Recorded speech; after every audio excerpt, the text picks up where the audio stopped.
salesman in our company that worked in the Washington area. He called me one time and he said, Chuck, he said, you're going to get a request to go somewhere and do a training course. And he says, they're not going to tell you where it is and or where you're going, or anything like that.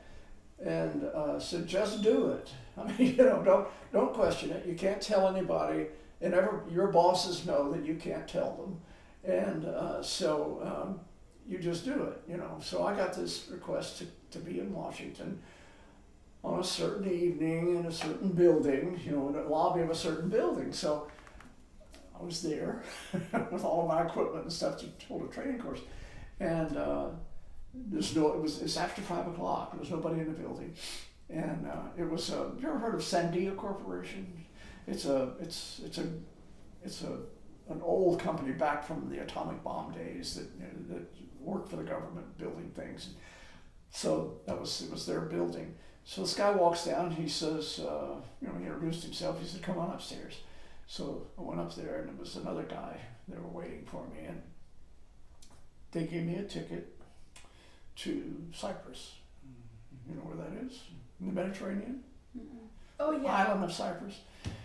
And this was in the 60s, late 60s, and right in the middle of the Cold War. And they said, you're gonna, excuse me, you're gonna go to London, first stop, and you meet with the folks in MI5. You've heard of those? That's the London. That's the CIA for the England is MI5, and they will brief you on what you're doing, where you're going, what you're going to be doing. So I went to London and met with this group, and fellow, he told me I was going to be training people that were working in an organization on Cyprus.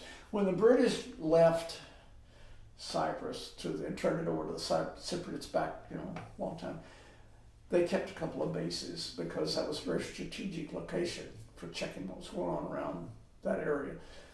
And on one of those bases, the Americans had set up, and I'm sure this is, at that time it was highly secret, but they'd set up listening stations so they could check on Russia.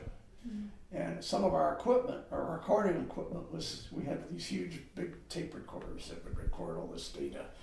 And so I was going to teach them how to repair the tape recorders is what I was doing there.